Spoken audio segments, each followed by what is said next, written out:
La semana anterior comenzamos con un tema que vamos a estar viendo por algún tiempo, que es una iglesia evangelizadora.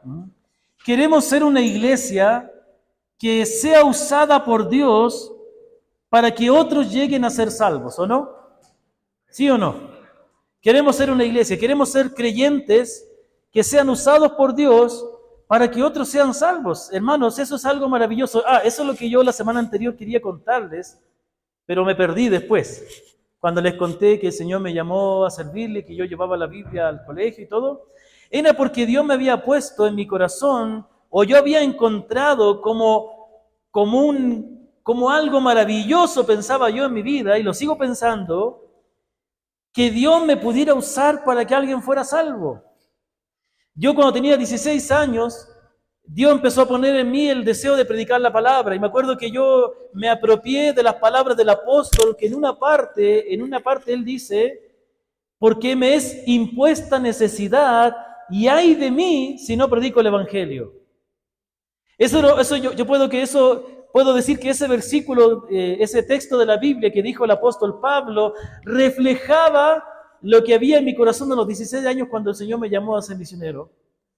Yo tenía un peso en mi corazón de predicar el evangelio, tenía la necesidad, incluso pude en muchas ocasiones predicar a mis compañeros de curso, y yo consideraba como algo valioso que un alma pudiera ser salva por lo que yo le compartiera al evangelio. Yo sé que uno no es el que salva a las personas, es Dios el que salva, es Cristo el que salva y es Dios el que convence, el que convierte el corazón, pero que Dios me usara para que una persona fuera salva fue algo para mí en esa época, y lo sigue siendo, algo que yo anhelaba con todo mi corazón.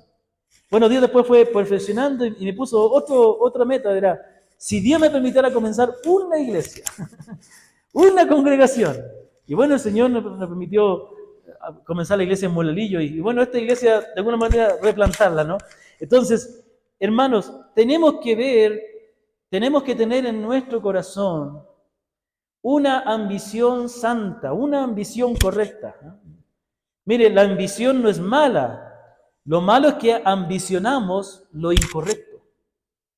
Ambicionamos cosas terrenales que vamos a perder. Ponemos el corazón en proyectos, en cosas terrenales, que si bien lo terrenal no es malo, no es pecaminoso, porque Dios nos dio el trabajo, Dios nos dio habilidades, por lo tanto nosotros es legítimo que tengamos el deseo de ser productivos, de en este mundo poder progresar con las habilidades y recursos que Dios nos da, pero cuidado que no pongamos el corazón ahí. Y cuidado que eso no sea nuestra gran ambición y descuidemos nuestra principal ambición, que es el reino de Dios. Cuidado porque podemos caer en un pecado muy grave que podemos llamar el adulterio espiritual. El adulterio espiritual es cuando el Señor y su obra y su reino dejan de ser atractivos para nosotros porque las cosas del mundo comienzan a ser más atractivas. Cuando no tenemos el deseo de servir a Dios, o cuando el servir a Dios es una carga en vez de ser un deleite, o cuando nos cuesta encontrar tiempo para servir a Dios, ya sea predicar el Evangelio, ya sea leer la palabra a nuestros hijos, ya sea tener tiempo de estudiar la palabra para capacitarme y ser más como Cristo, ya sea servir en la iglesia, apoyar o incluso hasta colaborar cuando se pide algo o para el avance de la iglesia, cuando nos cuesta ser generosos, cuando nos cuesta dar nuestro tiempo, es porque realmente nuestro corazón no está en el reino de Dios. Porque déjeme decirle que cuando hay algo que nosotros amamos y valoramos, siempre vamos a encontrar la manera. Siempre vamos a encontrar la manera. Cuando algo es importante y valioso. Lo que nosotros tenemos que orar, en el caso de lo que estamos estudiando estos días, es que Dios nos ayude a tener un corazón que ame la salvación de las almas, que ame a las almas perdidas, que se compadezca de aquellos que están perdidos y que se interese en alcanzarlos para Cristo. ¿Me comprende? Entonces eso es lo que yo quiero motivarles a través de estos mensajes. Porque todo esto parte del corazón. Podemos hablar de cómo evangelizar, podemos aprender formas de evangelizar, podemos memorizar textos de la Biblia, pero si nuestro corazón no está en que otros quieran ser salvos, no lo vamos a hacer, no lo vamos a hacer. Vamos a haber aprendido algo muy bonito y va a quedar en el recuerdo como algo lindo que aprendimos, pero que nunca pusimos en práctica porque nunca nuestro corazón estuvo ahí. El propósito siempre de la palabra es que Dios transforme nuestro corazón. Muy bien, entonces vamos a ir viendo, yo tengo aquí para ir avanzando yo mismo. Gracias, chiquillo. Entonces, la semana anterior comenzamos con este tema y vimos la primera parte, la primera parte se llamó ¿qué es evangelizar? Parte 1, ahora vamos a ver ¿qué es evangelizar? Parte 2. Pero aquí está el punto. Justamente vamos a ver qué es muy bien, evangelizar parte 2. Habíamos hablado la semana anterior acerca de qué es lo que no es evangelizar y qué es lo que sí es evangelizar. O acerca de lo que no debemos buscar cuando predicamos el evangelio y acerca de lo que sí debemos buscar. Por ejemplo, a veces nosotros pensamos que cuando hablamos con algún familiar o amigo que está pasando necesidad y le decimos, tranquilo, confía en el Señor, voy a orar por ti. Bueno, eso es algo bueno, pero eso no es evangelizar, porque todavía la persona no sabe cómo ser salvo. Es bueno y es algo que abre puertas, que tú puedas interesarte en la necesidad de alguien y orar y animar a esa persona a confiar en Dios, pero créeme, déjame decirte algo, eso está bien, pero aún la persona no sabe cómo ser salvo. Aún la persona no va a poder ser salvo, porque no les ha hablado de Cristo, no les ha hablado de la salvación. Muchas veces pensamos que el defender la existencia de Dios o el demostrarle a alguien que Dios existe y que Dios es bueno es evangelizar. No, eso es algo bueno, sí, pero todavía la persona no sabe cómo ser salvo. Sabe que existe un Dios, pero no sabe que es pecador, que la persona es pecadora, no sabe que tiene una necesidad del perdón, no sabe que Cristo vino al mundo a salvarle. ¿Me comprende? Por ejemplo, hacer que alguien repita una oración porque le explicamos el mensaje de salvación y esa persona ora para aceptar a Cristo, no debe ser la gran meta de nuestra evangelización. No, porque el resultado de que alguien se convierta a Cristo no es que repita una oración, es que su vida cambie, es que su vida sea transformada. De modo que nosotros no apuntamos solamente a una manifestación externa, apuntamos a algo más. Aquí hay un verdadero arrepentimiento y una verdadera fe. Entonces vamos a ir avanzando y esta tarde, en esta ocasión, quiero que recordemos la definición que aprendimos la semana anterior. Vamos a leer todos juntos, a ver si alcanzan a leer. ¿Sí? ¿Aquí los lentes? Ok, entonces vamos a leer lo que dice aquí. 1, 2, 3. Evangelizar es enseñar las buenas noticias de salvación con el propósito de que las personas experimenten un verdadero arrepentimiento y desarrollen una auténtica fe en el Señor Jesucristo. Una vez más, evangelizar es enseñar la buena noticia de salvación con el propósito de que las personas experimenten un verdadero arrepentimiento y desarrollen una auténtica fe en el Señor Jesucristo. Es una buena definición para anotarla. Si quiere puede anotarla ahí. Pero si no, yo la voy a compartir también en el chat del grupo de la iglesia. Pero es bueno recordar, evangelizar es enseñar la buena noticia de salvación con el propósito de que las personas experimenten un verdadero arrepentimiento y una verdadera fe. Ahora, yo quiero aclarar algo. Nosotros cuando predicamos el evangelio muchas veces no lo hacemos porque no entendemos cómo es evangelizar. El propósito de esta enseñanza es que podamos entender y así poder evangelizar. Ahora, déjeme decirle algo. Esta definición que encontramos aquí, vamos a encargarnos hoy día de estudiar en detalle esta definición. Esta definición no se encuentra en la Biblia. No, usted no va a encontrar a ver, pastor, ¿qué versículo de la Biblia es este? No, no es ninguno. Esto está dentro de toda la Biblia, ¿me comprende? Esto es el resultado de aprender lo que la Biblia enseña. Por ejemplo, mire, le voy a dar un ejemplo. Esto nos va a servir para entender muchas cosas también. Porque a veces somos biblicistas. ¿Sabe lo que significa ser biblicista? que queremos encontrarle a todo lo que se hace un versículo bíblico. Por ejemplo, hay un versículo de la Biblia que diga que en el culto se debe leer un capítulo de la Biblia. Nosotros leemos un capítulo de la Biblia cada semana, ¿sí o no? Bueno, ¿hay un versículo de la Biblia que diga, todo domingo deberás leer un capítulo de la Biblia? ¿Dice en versículos? No, ¿no es cierto? Entonces, ¿no es bíblico lo que hacemos? No, es bíblico. Es algo que la Biblia enseña. No encontramos un versículo. ¿Por qué enseña la Biblia? Que la palabra de Dios debe leerse. Pablo dice a Timoteo, no te olvides de la lectura de la Escritura. ¿Me comprende? En el Antiguo Testamento vemos que los sacerdotes leían la palabra a la iglesia. ¿Cuánto leían? 1, 2, 3, 4 capítulos, no sabemos. Pero nosotros de ahí desprendemos y decimos, bueno, esto es lo más correcto, esto es bueno hacerlo, ¿me comprende? Esto refleja lo que la palabra enseña, ¿me doy a entender? De la misma manera, entonces hay que tener cuidado, porque a veces cuando empezamos a estudiar la Biblia nos ponemos estrictos y, a ver, ¿dónde dice la Biblia que hay que hacer eso? Pero bueno, no lo dice, pero la Biblia lo enseña. O el principio está ahí. O en la forma en que nosotros consideramos que se debe aplicar lo que dice la palabra, ¿me comprende? Entonces, aquí podemos dar un ejemplo. Por ejemplo, la doctrina de la Trinidad. Voy a darles una definición, ¿no es cierto? Esta puede ser la definición. Dios es uno solo Dios, pero existen tres personas: Padre, Hijo y Espíritu Santo. Estas tres personas son iguales en naturaleza. Tienen la misma esencia, la misma eternidad, el mismo poder, ¿no es cierto? Ahora, ¿usted encuentra un versículo que diga todo eso? No. Resulta que en una parte de la Escritura, en Deuteronomio 6, va a encontrar que dice, nuestro Dios uno es.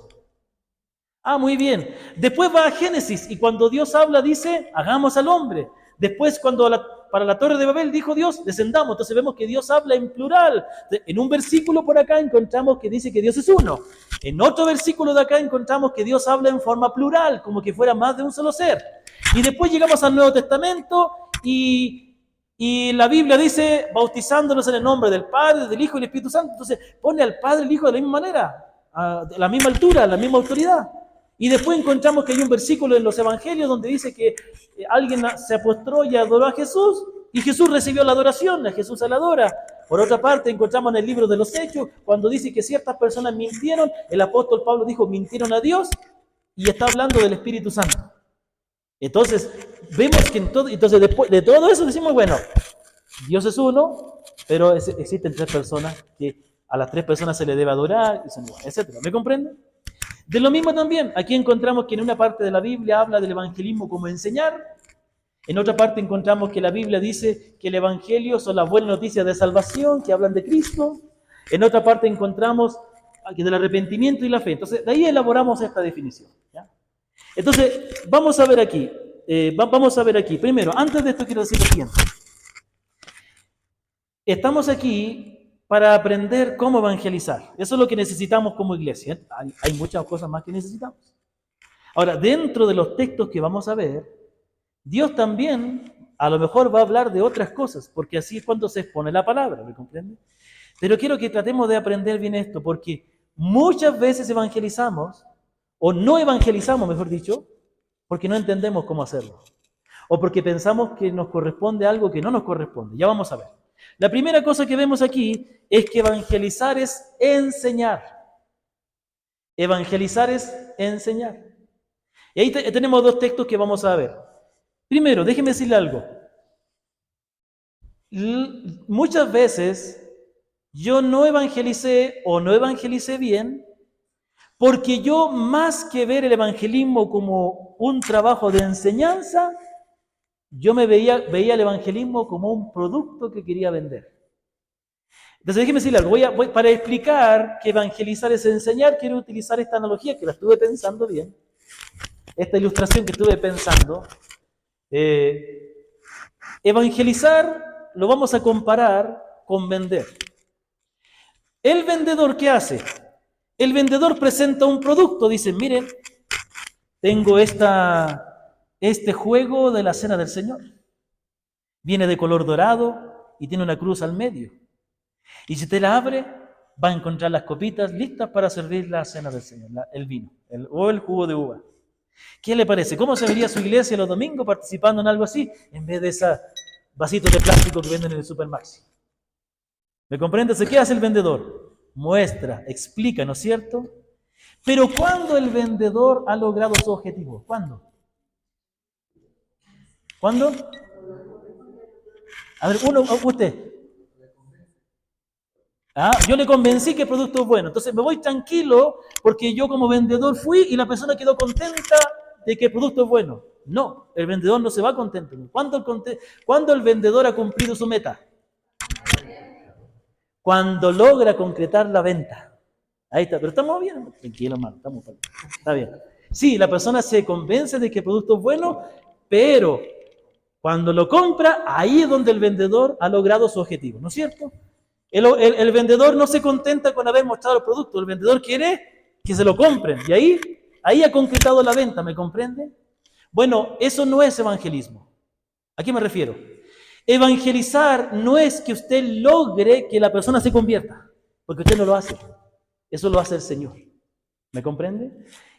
Sí, pero ojo, ya voy a explicar que sí debemos esperar que la persona se convierta, pero nuestra labor no es hacer que la persona se convierta. Nuestra labor es más como la de un maestro. ¿Qué es lo que hace? ¿Cuál es el propósito del maestro? El maestro cumple su propósito cuando ha enseñado bien, con sabiduría, con claridad, el conocimiento que está impartiendo. Es decir, por ejemplo, un profesor de matemáticas, siempre decimos profesor de matemáticas, ¿no? Siempre como que la matemática no es único.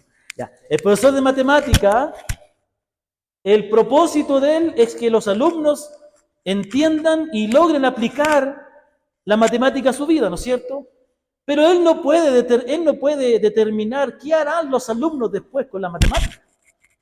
Él no puede tener control de que si los alumnos después en la casa van a aplicar la matemática o no. El propósito de él es impartir el conocimiento, enseñarles, explicarles de una manera clara que lo puedan entender, y ahí ya el resto le corresponde a la persona. ¿Sí me doy a entender? Entonces, evangelizar muchas veces es un peso porque nosotros decimos, pero la persona no se convierte. Tranquilo. Tú preocúpate de enseñar y Dios se encarga de convertir. Entonces nosotros como evangelistas, como predicadores del evangelio, no somos los que convertimos a las personas. Nosotros somos los que comunicamos el mensaje que les puede saber. Por ende, ¿es el evangelismo algo complicado? No, solo tienes que enseñar. Me gusta la palabra enseñar como se usa en Ecuador. Por ejemplo, aquí en Ecuador, dígame si estoy equivocado o no. Cuando alguien se compra un celular nuevo, dice a los amigos, me acabo de comprar un celular nuevo. Ay, enséñamelo. Mira, el celular es un aparato que funciona con internet y tiene adentro transistores. No, ¿qué hace uno? ¿Qué hace uno cuando le dice enséñame tu celular? ¿Enséñame tu celular? Ah, muy bien. Ah, ya. Esto, ¿ves? Entonces, me encanta. En Ecuador se usa así. ¿No? Enseñar es mostrar, ¿no es cierto? Mostrar. ¿Sí o no? ¿Ya? En cambio, en Chile es mostrar. O sea, muéstrame tu celular. Ahí se dice, en Chile. Enseñar es como impartir un conocimiento, pero en sí, enseñar es mostrar. Mostrar algo, ¿no? Enséñame tu celular. Mira, aquí está mi celular. Es Samsung. Gama media, el mío. ¿Ya? Tiene pantalla táctil. ¿Y quién no? Ahora ya no hay celulares que no tengan pantalla táctil, ¿no? Tiene una cámara atrás, mira la calidad de la foto. Uno le está mostrando. Uno no le está vendiendo a alguien, ¿me comprende? Está mostrando. Evangelizar es enseñar porque tenemos que presentar, tenemos que mostrar a Cristo a través de la Escritura. ¿Me doy a entender? Entonces vamos a ver aquí, sí me doy a entender, sí, mire, escúcheme. No somos vendedores. No vamos a forzar a la persona que se convierte. No queremos meterle el evangelio a la fuerza. No queremos lograr una venta. Eso lo hace el Señor. El Señor convence, el Señor hace nacer de nuevo. Pero el Señor quiere que nosotros impartamos el conocimiento que usa Dios para salvar a las personas. Entonces nosotros somos maestros. ¿Me doy a entender? Entonces, en primer lugar, esto de maestro indica que nosotros tenemos que simplemente compartir el conocimiento del Evangelio. Ya vamos a hablar en detalle sobre eso, pero mire lo que dice 1 Timoteo 2:7. El apóstol Pablo está hablando a Timoteo y le dice acerca de que Timoteo le dice, Es necesario que se ore por todos los hombres, porque Dios quiere que todos sean salvos y se vengan al conocimiento de la verdad, porque hay un solo Dios, un solo mediador entre Dios y los hombres, Jesucristo. Entonces él habla del Evangelio, habla de la necesidad de que las personas sean salvas. Y entonces dice Pablo en el versículo 7, para esto yo fui constituido predicador y apóstol. Digo verdad en Cristo, no miento, y maestro de los gentiles en fe y en verdad. Entonces, ¿cómo se veía Pablo? Como el maestro de los gentiles. Es decir, como aquel que les enseñaba a los gentiles acerca del Evangelio. Dios constituyó a Pablo como aquel que iba a enseñar, que iba a impartir el Evangelio, que iba a explicar, que iba a mostrar el Evangelio a los gentiles. Entonces, esto implica que no somos vendedores, que no es nuestra parte concretar la venta, es decir, no somos nosotros los que convertimos a las personas, nosotros simplemente al evangelizar somos los que enseñamos el Evangelio. ¿Me comprende? Entonces usted tranquilo, usted sea como los que trabajan la tierra. La gente el otro día estaba acompañando al hermano Medardito cuando me estaba ayudando a hacer el cajón, que todavía falta terminar, y vino un tractor porque le iban a arar un terreno de él. Y vino el tractor con un hermano de la iglesia de Yimpe y le hizo los surcos. Entonces, ¿qué me imagino yo? Que los surcos eran para después poner la semilla, ¿no? Entonces, la persona pone la semilla y la tapa y después riega, manda el agua, ¿no es cierto? Y todo. Pero uno puede hacer que la planta brote. Uno puede hacer que de esa semilla brote una plantita y de fruto. Uno simplemente hace su parte, que es plantar y regar, ¿no es cierto? ¿Quién da el crecimiento? ¿Quién hace que la planta surja? Dios. A través de la tierra, ¿no? ¿Sí? No me va a decir la madre tierra, ¿no? No, es Dios. Porque ¿qué dice la palabra? Que Dios es el que sostiene el universo. Dios puso ese orden, ¿no es cierto? Y además, Dios utiliza eso para explicar. Dice, a Pablo plantó, Apolo regó, pero el crecimiento lo da Dios. ¿Me comprende? Entonces, miren lo interesante. No es el agricultor el que hace que la planta surja. Su labor es plantar y regar, nada más. Y de ahí tiene que esperar. Y a veces brota y a veces no brota. A veces brota una buena planta, otras veces no. A veces da fruto y a veces no. A veces no da tampoco, ¿no es cierto? Pero ¿qué estamos diciendo? Bueno, de alguna manera el plantar es un acto de fe. Porque yo tengo que creer que si pongo la semilla y la riego, de ahí va a brotar una planta, ¿no? Y va a brotar porque Dios estableció un orden en cómo funcionan las cosas y un proceso, pero no depende del agricultor. De la misma manera, como maestros, nuestra labor es enseñar, como evangelistas, como creyentes que queremos ser testigos de Cristo, nuestra labor es enseñar el Evangelio y confiar en que Dios será poderoso para que esa palabra que hemos enseñado con sencillez dé fruto de arrepentimiento y de fe. ¿Me comprende? Entonces, ¿pero qué implica enseñar también? Y aquí viene otro punto. Enseñar implica tiempo y trabajo. ¿Qué implica enseñar? Tiempo y trabajo, o trabajo y tiempo. Y aquí vemos cómo Pablo puso en práctica esto de ser maestros. Ojo, el versículo que vamos a leer no es una regla de cuánto debe durar la evangelización de alguien, porque Pablo a veces demoró más o demoró menos en las ciudades que él visitó, pero es un ejemplo de que el evangelizar es enseñar, lo cual implica trabajo e implica tiempo. Entonces mira lo que dice Hechos de los Apóstoles 19. Nosotros pasamos por ahí hace poquito, cuando estábamos estudiando el libro de los Hechos, pasamos por ahí. Y aquí nos muestra cuando Pablo llegó a Éfeso. Y dice que cuando Pablo llegó a Éfeso ya habían creyentes ahí, y bueno, él les bautiza, etcétera, pero dice entonces, versículo 8 al 10, dice que entrando Pablo en la sinagoga, detengámonos aquí, ¿qué era la sinagoga? Bueno, era un edificio bastante parecido a este, especialmente por los adornos que tiene aquí y por la forma de ser. Era un lugar donde los judíos se reunían cada sábado a leer la ley de Dios, a escuchar la lectura de la ley. Los 10 mandamientos, otros mandamientos, Levítico, Número, Deuteronomio, Génesis, Éxodo, leían los 5 primeros libros de la Biblia, eso, 5 nomás leían. Aparte leían otros, después leían los profetas, salmos, los salmos lo cantaban. Entonces, ¿qué pasaba? Que a veces llegaba algún judío de otra parte y especialmente si ese judío era un rabino, un maestro, se le daba la oportunidad de que enseñe, ¿no? Es como que estamos aquí y de repente viene un pastor a visitarnos, incluso sin previo aviso, viene el hermano, no sé, pues pastor, o viene el Mike a visitarnos sin previo aviso, y digo, Mike, ¿te gustaría compartir algo? Bueno, pues sí, no estaba preparado, pero ya, démosle nomás. O dice, bueno, sí estaba preparado, pero como no viene con anticipación, dale nomás, predica, ¿me comprende? Es más, eso pasaba en mi iglesia en Chile. En mi iglesia en Chile pasaba mucho que a veces venían hermanos a visitarnos y sabemos que eran hermanos que predicaban en sus iglesias y eran de buen testimonio y le decimos, hermano, ¿no quisiera usted compartir la palabra? Entonces yo, el que le tocaba predicar ese día, el pastor, el anciano, le cedía el lugar al otro, ¿me comprende? Entonces, ¿qué pasaba? Que en esa época, cuando los judíos se reunían, si había otro rabino de visita, le cedían el lugar para que hablaba. Y eso hacía Pablo siempre. Él iba a la sinagoga y él era un judío y era un rabino. Quizás tenía alguna credencial, no sé, algo que mostraba que él era un rabino.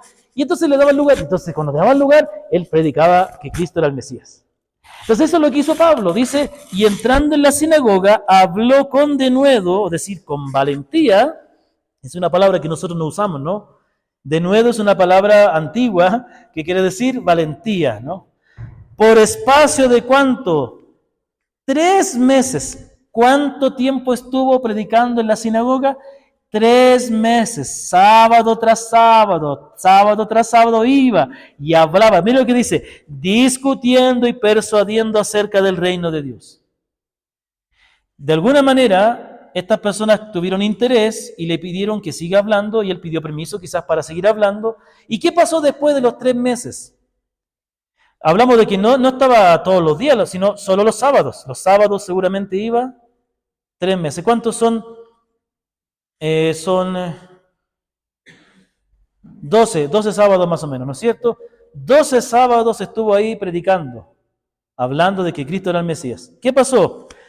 Versículo 9, pero endureciéndose algunos y no creyendo, maldiciendo el camino delante de la multitud, se apartó Pablo de ellos y separó a los discípulos, y discutiendo cada día en la escuela de uno llamado Tirano, así continuó por espacio de 2 años. De manera que todos los que habitaban en Asia, judíos y griegos, oyeron la palabra del Señor Jesús. Entonces, miren lo que dice la palabra. La palabra dice que Pablo estuvo 3 meses predicando y después estuvo 2 años predicando. Todo ese tiempo le tomó para arraigar el evangelio en esa ciudad. Entonces, mire, el evangelismo no es que una vez usted le predica a alguien. Pregunto, levante la mano. ¿Quiénes se convirtieron a la primera vez que alguien les predicó el evangelio? Ahora levante la mano, pero levante, pues. ¿Quiénes se convirtieron después de escuchar muchas veces el evangelio? ¿Sí? ¿Usted se convirtió en la primera? Entonces levante la mano. Usted escuchó muchas veces, ¿no es cierto? ¿Tú también escuchaste muchas veces el evangelio? La mayoría de nosotros tuvimos que escuchar muchas veces el evangelio hasta que de pronto lo entendimos. Quizás algunos de ustedes tenían un familiar que era cristiano y les hablaba y les predicaba, que cuando iba de visita les predicaba y les hablaba, y ustedes no entendían hasta que de pronto Dios obró. ¿Me comprende? Entonces aquí es el punto. El evangelismo no es solamente una actividad ocasional, es un trabajo que debemos hacer. Voy a mostrar una de las formas. Por ejemplo, nosotros acá en la iglesia tenemos un material que se llama el curso de la verdad de la salvación, ¿no es cierto? Ahí algunos de ustedes han enseñado eso a sus familiares. Yo estoy enseñando eso los días jueves que nos reunimos en la casa de mi hermana Gladys. Y muchos de ustedes tuvieron que tomar eso para tomar el curso de bautismo después. Esa es una manera, son 6 lecciones que nos reunimos con alguien y le explicamos la verdad de la salvación. Es una manera. A mí me ha dado muchos resultados. Yo he dado ese curso y después de ese curso que he dado, las veces que lo he dado con grupos de personas, siempre ha habido personas que se convierten o incluso creyentes que se dieron cuenta que no eran salvos, que no eran verdaderos creyentes. Pero hay otra manera de evangelizar muy efectiva. Una manera muy efectiva es que usted pida permiso a alguien y le diga, ¿sabes qué? A un compañero de trabajo, ¿sabes qué? ¿Me das permiso para hablarte de algo importante? Claro, entonces usted le dice, le habla, mira, yo quiero hablarte de Jesucristo, yo soy creyente, y ahí le cuenta su testimonio, ¿no? Dice, un día yo reconocí que era pecador y entendí que Cristo me podía salvar. Y usted le explica, mira, Cristo murió por nosotros, Dios lo castigó en nuestro lugar, la Biblia dice, porque de tal manera amó Dios al mundo, que ha dado a su Hijo unigénito, para que todo aquel que en él que no se pierda más tenga vida eterna. Y usted le habla, y la persona, ¿qué dice? Bueno, interesante, dice, ¿te gustaría saber más? De pronto tú no quisieras que volviéramos a conversar de eso. Bueno, dice, y usted ora al Señor y después vuelve a preguntar a la persona y dice, ¿y qué tal? Conversemos. Muy bien, conversamos. Y después, ¿quién sabe? Dice, ¿de pronto no te gustaría que leyéramos la Biblia juntos? Ya, dice, entonces se reúnen a tomar un café, no sé, a la hora de descanso del trabajo y empiezan a leer uno de los evangelios. Empiezan a leer uno de los evangelios. O simplemente reunir a tu mamá, a tu papá que no es creyente y decirle, mamá, papá, ¿le puedo leer la Biblia? Claro, hija. Y te empieza a leerle el Evangelio. Eso es lo que le he aconsejado a muchos de ustedes, ¿no? Comiencen a leer la Biblia y que la palabra vaya obrando. Y a la medida que usted va leyendo el Evangelio con la persona, uno de los 4 Evangelios, Dios nos dio 4 Evangelios, ¿me comprende? Y los Evangelios son buenos libros para comenzar a leer. No va a comenzar a leer Apocalipsis con alguien que no conoce a Dios, ¿no? No va a leer Levítico, la persona se va a cansar, no va a entender nada. También está el Evangelio, pero quizás lo más apropiado que Dios diseñó para evangelizar son los 4 Evangelios, ¿me comprende? Porque ahí está la vida del Señor Jesucristo, demuestra su autoridad, su poder, ¿me comprende? Entonces usted comienza a leer el Evangelio y de poquito lo que usted sabe le va explicando, pero usted va enseñando, va explicando lo que usted sabe, lo poco, lo mucho que usted sepa, no se preocupe, vamos a hablar de eso después. ¿Me doy a entender? Entonces, ¿cuál es el punto? Déjame hacerte esta pregunta. ¿Qué tan dispuesto estás a tomar tiempo para comenzar a leer uno de los evangelios con alguien que tú sabes que no conoce al Señor? ¿Tú quieres que las personas se conviertan o no? Bueno, ¿y qué estás haciendo? Si tú siembras el evangelio en otras personas, en el futuro vas a cosechar salvación de esas personas. Pero por más que tú quieras que ellos sean salvos, si no les enseñas el Evangelio, si no le hablas de Cristo, ¿cómo van a ser salvos ellos?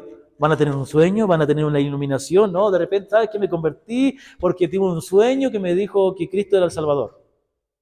No digo que Dios no pueda hacer eso, ¿no? Pero lo que estoy diciendo es que no es la forma. ¿Qué dice la palabra? A Dios le agradó salvar a los creyentes por la locura de la predicación. Y predicar no es solamente lo que estoy haciendo yo, no es que te tenga que preparar un sermón, no es que ya, chuta, no puedo evangelizar porque yo no sé cómo preparar un sermón. No, tú no vas a ir a darle un sermón a la gente, tú vas a ir a hablarles de Cristo. Vas a explicarles con la palabra. Vas a contarles lo que tú sabes de Cristo. ¿Me comprende? Sabe que yo siempre les he dicho que con las taxistas siempre les predico, ¿no? Bueno, mi esposa cada vez que va a la peluquería a cortarse el pelo, le termina predicando a la peluquera. Es una buena ocasión, ¿me comprende? Siempre que tú estás con otra persona es una oportunidad. No necesitas, no es que mi esposa está ahí con la peluquera y mire lo que dice la Biblia acá, mire la señora cortando el pelo, mi esposa moviendo la cabeza para acá. Acá, mire lo que dice la Biblia. No, lo tenemos el Evangelio en nuestro corazón. Sí, claro, cuando nos sentamos con alguien podemos abrir la Biblia y eso es bueno, ¿no? Pero cuando estamos en una peluquería o cuando estamos con el taxi, en el taxista o con alguien, no sé, en el asiento de la sala de espera de un hospital, de un centro de salud, del centro de salud no sé cuánto, número 5, número 4, del barrio tal, ahí podemos predicar el Evangelio, relacionándonos con la persona, pero también tomar a nuestra familia y decirles, quiero decirle algo importante. Le invita a comer a su familia a su casa, prepara una cena especial y su familia, primo o hermano, ¿no es cierto? Quiero decirles que yo soy cristiano y quiero compartirles, que me den esto. Usted come con ellos y después dice, quiero que me den la oportunidad de compartirles un ratito la palabra. ¿Me comprende? Y ahí Dios va a obrar. Ahí Dios va a obrar cuando compartimos. Entonces, la pregunta es, ¿qué tan dispuestos estamos a pasar tiempo con otras personas para hablarles de Cristo? De nada sirve querer si no estamos dispuestos a hacer nuestra parte. ¿Me comprende? Si no nos quedamos en las intenciones solamente. Vamos a avanzar. Evangelismo también es enseñar las buenas noticias de salvación. Pero ¿cuáles son las buenas noticias de salvación? Y aquí viene algo interesante. El mensaje del Evangelio que tenemos que compartir es algo muy sencillo. Mire, déjeme decirle antes que lea el versículo. ¿Se acuerda de la mujer samaritana? ¿Se acuerdan de la mujer samaritana? ¿Sí? Ella era una mujer que había tenido 4 esposos. Estaba viviendo con un hombre que no era su esposo, o sea, estaba conviviendo. Entonces el Señor le dice, y ella, como que el Señor le dice eso para mostrarle, ¿no?, su necesidad de salvación. Y entonces ella dice, bueno, dice, cuando venga el Mesías, porque empiezan a hablar de la adoración, ella pregunta dónde se ve. Al final ella dice, cuando venga el Mesías nos aclarará todas las cosas. Y el Señor dice, yo soy el que habla contigo. Esa fue una de las, quizás 2 personas que el Señor le dijo directamente, yo soy el Mesías. El otro era el ciego que dijo, ¿quién me sanó algo del Mesías? Yo soy el Mesías, ya, el Hijo de Dios, yo soy. ¿Y quién es el Hijo de Dios para que crean? Yo soy el Hijo del Señor. Entonces el Señor le dice a la mujer, yo soy el Mesías, el que habla contigo. ¿Qué dijo la mujer? La mujer tiró el cántaro y se fue corriendo a donde los hombres de la ciudad y le dijo, he encontrado un hombre que me ha dicho todo lo que he hecho. ¿No será este el Mesías? ¿Y sabe lo que pasó? Los hombres vinieron, se encontraron con Jesús, comenzaron a hablar con él y ellos llegaron a creer que Jesús era el Mesías. Se convirtieron todas esas personas por una mujer que dejó su cántaro, que recién había conocido a Cristo. No, ella no tenía conocimiento del significado de las 70 semanas de Daniel. Ella no conocía quién era el anticristo, ella no conocía al revés y al derecho de la doctrina de la Trinidad, no es que ella había leído la confesión de 1689, ni que había recibido el catecismo menor. No, ella lo único que sabía, que ese hombre que estaba ahí era el Mesías, y la señal que demostró que era el Mesías es que él conocía su vida. Solamente el Mesías puede saber eso. Y fue y le dijo a la gente lo poco que sabía. ¿Usted cree que le preguntaron, ¿y cuándo será el milenio? A ver, no, ellos no le preguntaron nada de eso. Ellos fueron corriendo a ver al Mesías. Nosotros a veces nos complicamos la vida. No quiero evangelizar porque no tengo conocimiento. ¿Qué conocimiento necesitas? Si conociste a Cristo, ya puedes compartirlo. No digo que no hay que estudiar, no digo que no hay que capacitarse. Estoy diciendo que con el conocimiento que tienes, Dios te va a usar. Y en la medida que vayas aprendiendo más, Dios te va a usar más. ¿Sabe cuántas veces? Muchas veces hay personas que me preguntan algo y yo tengo que decirles simplemente, no sé. No sé. Yo me dedico a estudiar la Biblia y hay muchas preguntas que no puedo responder de la gente. Me doy cuenta que soy muy ineficiente en muchas cosas porque no puedo a veces tener la respuesta que la gente tiene, pero no hay problema. La gente no necesita hablar con un teólogo, la gente necesita hablar con un pecador que ha sido perdonado. La gente necesita que un pecador que fue perdonado le diga cómo ser salvo. Miren lo que dice Pablo aquí, en 1 Corintios 15, del 1 al 8. El apóstol Pablo les va a recordar a los corintios el Evangelio, les va a decir, además os declaro, hermanos, el Evangelio que os he predicado, el cual también recibisteis, en el cual también perseveráis, por el cual asimismo si retenéis la palabra que os he predicado, sois salvos si no creísteis en vano. Y entonces les va a decir el Evangelio, versículo 3, porque primeramente os he enseñado, enseñar, el Evangelio es enseñar, no se olvide, os he enseñado lo que asimismo recibí, lo mismo que yo recibí, yo se los doy a ustedes. Si usted recibió el Evangelio, usted eso que recibió, dele a otros. ¿Qué recibió Pablo y que les compartió a los corintios? ¿Qué cosa? Que Cristo murió por nuestros pecados conforme a las Escrituras, y que fue sepultado y que resucitó al tercer día conforme a las Escrituras. Y que apareció a Cefas y después a los 12, después apareció a más de 500 hermanos a la vez, de los cuales muchos viven aún y otros ya duermen. Después apareció Jacobo, después a todos los apóstoles y aún último de todos, como un abortivo, me apareció a mí. ¿Cuál es el mensaje del Evangelio que dice Pablo aquí? Que Cristo murió por nosotros, conforme a las Escrituras, que fue sepultado y que resucitó y que se apareció a un montón de gente. ¿Sabe cuál es el mensaje del Evangelio? La persona y la obra de Cristo. Nada más. Es tan sencillo. Hay muchas cosas de la Biblia que necesitamos conocer. Hay muchas cosas que nos gustaría saber con claridad, ¿no? ¿Quién es el anticristo? ¿Será el Papa o será otro? ¿El anticristo es un ser humano que se va a levantar o es la cultura de la gente? ¿Qué es la marca de la bestia? ¿Es un chip? ¿O es otra cosa? ¿Qué es? ¿Que en no sé qué país pusieron un chip en la mano de alguien? ¿Será esa la marca de la bestia? ¿O será otra cosa? No importa. Usted no necesita saber eso para predicar el Evangelio. Usted necesita saber que usted sabe cómo ser salvo. que hay una manera de tener el perdón de los pecados, que hay una manera en que Dios nos pueda perdonar, y es Cristo. Lo que Él hizo y su obra, y hay que creer en Él. Hay que arrepentirse y creer en Él. ¿Me comprende?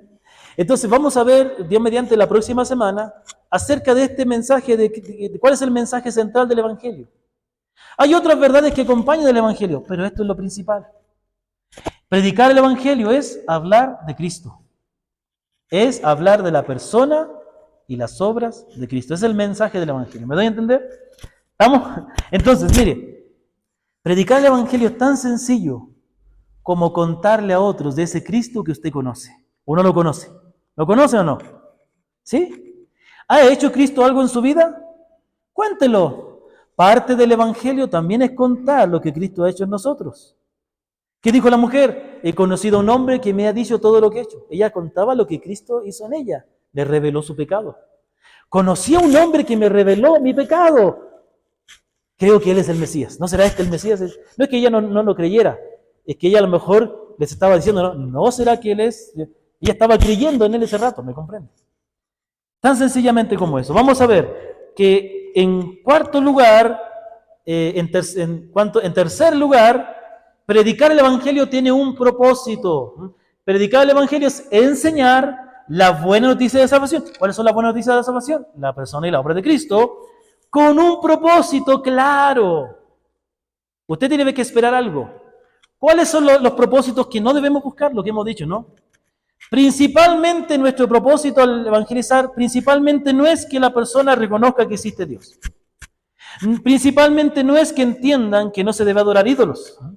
Principalmente no es que confíen en Dios para sus problemas. Principalmente no es que las personas repitan una oración. Nosotros tenemos que buscar lo que la palabra de Dios quiere lograr con el evangelismo. Y eso nos lleva a la cuarta parte. Con el propósito que las personas experimenten un verdadero arrepentimiento y desarrollen una auténtica fe en el Señor Jesucristo.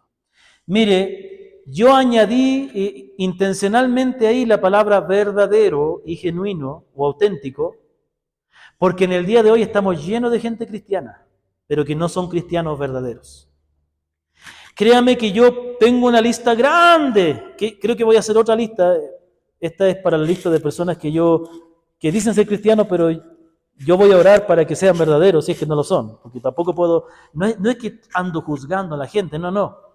Estoy diciendo que yo conozco a mucha gente que dicen que son cristianos, que se han arrepentido, que creen en Cristo, pero ¿sabe qué? No siguen a Cristo. Porque aunque quizás algunos se congregan, siguen viviendo para el mundo. Siguen viviendo de acuerdo a sus reglas, incluso algunos abiertamente en pecado. Otros ni se congregan ni tienen el interés de hacerlo, como que se decepcionaron de Dios y ya como que Dios no es importante. Y muchos que viven el cristianismo a su manera, lo contrario a lo que es el cristianismo. El cristianismo es someterse a Cristo. Entonces, necesitamos predicar el Evangelio a las personas que netamente no creen en el Señor o son paganos o vienen del catolicismo o alguna religión, pero también necesitamos predicar el Evangelio a personas que también dicen que son cristianos, pero que no siguen a Cristo. Y en ambos casos tenemos que esperar. Y aquí viene el punto, mire. Cuando decimos que evangelizamos con el propósito de que se arrepientan y crean en el Señor, otra vez repito, no significa que nosotros logramos eso, pero aunque nosotros no logramos y nosotros no somos los que podemos hacer que la persona se arrepiente y crea, nosotros debemos esperar que eso ocurra. Como les decía, el agricultor pone la semilla, pero él no puede hacer que crezca, pero él espera que crezca, pero él anhela que crezca. El problema del evangelismo moderno, que especialmente voy a hacer bien claro, el evangelismo moderno que se centra en la oración del pecador, es que una vez que la persona hace la oración del pecador, el creyente se da por satisfecho. Ya, aceptó a Cristo, se entregó al Señor. ¿Y qué pasa? No nos preocupamos si esa persona sigue a Cristo o no. No seguimos orando. De pronto la persona hizo la oración del pecador, pero no se congrega, pero nosotros estamos tranquilos porque hizo la oración del pecador. No. Nosotros tenemos que seguir predicando, seguir orando hasta que veamos que esa persona realmente se ha arrepentido y ha creído en el Señor Jesucristo. ¿Estamos claros? Ahora, mira lo que dice Pablo aquí. Hechos 26, del 16 al 18. Este texto lo vimos ya cuando vimos el libro de los Hechos. Aquí el apóstol Pablo está predicando el Evangelio al rey Agripa y a Berenice y otros que estaban ahí. Y entonces él les cuenta su testimonio de cómo él se encontró con Cristo. Y entonces Pablo dice en el versículo 16 al 18, él se encuentra con Cristo y Cristo le habla, no, yo soy Jesús a quien tú persigues. ¿Y qué le dice después? Versículo 16, pero levántate y ponte sobre tus pies. Porque ponerse sobre las manos es complicado. Muy bien, ponte sobre, ya, yo no voy a hacer más esa, ya lo he dicho muchas veces. Ya. Ponte sobre tus pies, porque para esto he aparecido a ti, para ponerte por ministro y por testigo de las cosas que has visto. ¿A quién vio? A Jesucristo. Y aquellas en que me apareceré a ti, porque el Señor se le apareció a Pablo después. Sí, le enseñó personalmente. E incluso Pablo fue llevado al tercer cielo. Él llegó a conocer la gloria de Dios de arriba. Entonces, dice que él iba a ser un testigo de estas cosas, de Cristo y de la gloria de él y su evangelio. Librándote de tu pueblo, mira, te libro de los judíos y de los gentiles, a quienes ahora te envío. Entonces el Señor le envió específicamente a los gentiles, a los que no eran judíos. ¿Para qué? ¿Para qué Pablo fue enviado a los gentiles? ¿Están conmigo o no? ¿Sí? ¿O están contra mí? ¿Ya? ¿Para qué Pablo fue enviado a los gentiles? Para que al predicar la palabra, ¿qué ocurriera? Para que abra sus ojos. Es decir, para que ellos puedan ver su pecado y ver el reino de Dios. Para que puedan conocer la verdad. Para que se conviertan de las tinieblas a la luz. ¿Sabe que la palabra convertirse muchas veces nosotros la entendemos mal? Decimos, ¿no es cierto? El agua en estado líquido se convierte en estado sólido y también se puede convertir a estado gaseoso, ¿no es cierto? No, en la Biblia la palabra convertirse que se utiliza en algunos textos de la Biblia es una palabra que significa cambio de dirección. Es que yo voy para acá, ahora cambio de dirección. Es decir, para que la gente deje de seguir su pecado, deje de seguir a Satanás y comience a poner su mirada en Dios. Y comience a seguir a Cristo. ¿Me da a entender? Para que se conviertan de las tinieblas a la luz y de la potestad de Satanás a Dios, para que reciban por la fe en mí perdón de pecados y herencia entre los santificados. Esto lo está diciendo el Señor Jesucristo. Entonces aquí hablamos del arrepentimiento, cuando ellos abren sus ojos, cuando ellos cambian de dirección su vida, y habla de la fe, de una verdadera fe. De una verdadera fe como la fe bíblica, que produce un cambio de vida, que produce una transformación. Una fe verdadera que considera a Cristo como lo más importante. Entonces, ¿cuál es el propósito por el cual evangelizamos? Evangelizamos para enseñar, esperando con el propósito de que haya una verdadera arrepentimiento y fe. Esas son las cosas que nosotros debemos esperar. Como les decía al comienzo, ¿qué estamos esperando?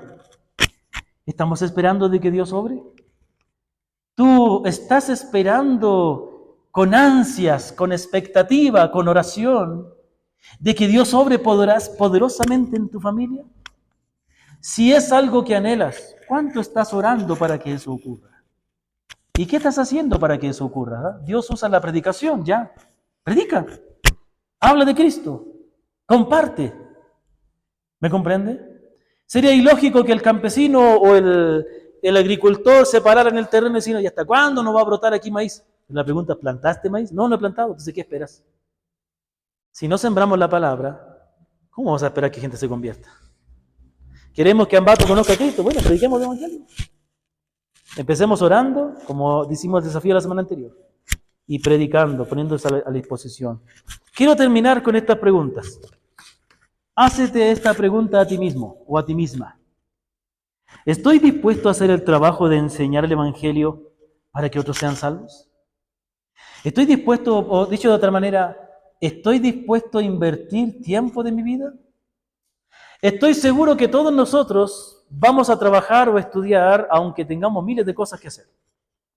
Estoy seguro que aunque vienen familiares de España a visitarnos, el lunes igual tenemos que ir al trabajo. A menos que con anticipación hayamos pedido permiso, ¿no? Pero si viene alguien de sorpresa, chuta, igual tenemos que trabajar, porque es importante, ¿no? Bueno, también es importante evangelizar, y para poder evangelizar necesitamos organizar nuestra vida. Hermanos, para todo se requiere organizar. Por ejemplo, para poder ofrendar, ¿sabe por qué muchas veces no ofrendamos con generosidad o de una manera responsable? Porque no nos organizamos. Si usted es ordenado y se planifica, va a poder ofrendar.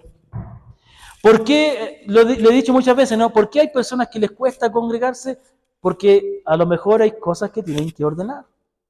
Cuando uno establece esta reunión como una prioridad, no hay problema, siempre va a haber tiempo, no, salvo ocasiones muy puntuales, ¿me comprende?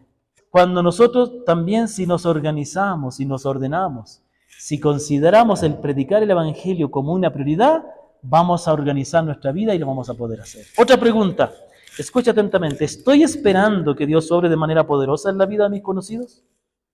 Para que ellos verdaderamente se arrepienten y crean en el Señor. A los padres aquí, a ver, padre, madre, ¿qué es lo que esperas tú? Ah, que mis hijos tengan una profesión. La pregunta es, ¿qué es lo que queremos para nuestros hijos? Sí, está bien que queremos que salgan adelante, pero estamos obrando para que Dios obre poderosamente en la vida de nuestros hijos para que se conviertan, de nuestros familiares, amigos, conocidos, compañeros de trabajo. ¿Los vemos como personas que necesitan ser salvos? Entonces yo quiero lanzarte un desafío. El desafío es que continúa orando por tus conocidos para que Dios los salve y haz de esto una práctica diaria. Haz una práctica diaria, así como te cepillas los dientes todos los días, porque hay que cepillarse los dientes todos los días, verán, después de cada comida. Así como te cepillas los dientes todos los días, ten la práctica de todos los días sacar unos momentitos para orar por esa lista de personas que tienes que haber hecho ya, para que se conviertan y sean salvos. Segundo, añade a tus oraciones que Dios obre arrepentimiento y fe en los corazones de ellos. Ora específicamente para que Dios obre arrepentimiento y fe. 3, sigue orando para que Dios te prepare y te use para predicarles el Evangelio. Sigue orando por ti. Ora por ti. Ora por ti. Esa es la canción. Muy bien. Además, pide a Dios que te dé la disposición de hacer el trabajo de enseñar el Evangelio a otros. Ponte a la disposición. Dile a Dios que obre en tu vida. Pensando en eso, quiero invitarles a que esta tarde tengamos un tiempo de oración. Yo les lancé el desafío la otra vez de traer una listita. Aquí yo tengo mi listita, mire. En mi lista que tengo 1, 2, 3, 4, 5, 6 nombres, pero voy a añadir más. 6 nombres tengo aquí de personas que no conocen al Señor. Cuando yo veo los nombres de ellos me emociona en el corazón. ¿Sabe por qué? Porque sé que ellos están perdidos. Cuando yo leo estos nombres que tengo aquí, veo personas que si no se convierten van a morir y nunca más van a vivir. Van a morir eternamente. Personas que en el presente ni por la eternidad nunca van a experimentar lo que es el cuidado amoroso de Dios. ¿Hemos experimentado el cuidado amoroso de Dios en nuestra vida o no? Ellos no lo experimentan. Ellos no saben lo que es. Pueden recibir ciertas cosas de Dios porque Dios es fiel a su creación. Pero conocer la gracia de Dios, eso solamente los creyentes. Pienso en personas que van a ser castigadas por Dios por su pecado. Y eso es justo. Pero yo quiero que esas personas sean salvas. Entonces yo me comprometo a orar por estas personas. Yo me comprometo a orar. Y me voy a poner a disposición de poder predicar el Evangelio. No va a ser fácil, quizás, para algunos más difíciles. Pero estoy dispuesto y creo que Dios me va a ayudar a hacerlo. Yo quiero invitarle a que usted haga lo mismo.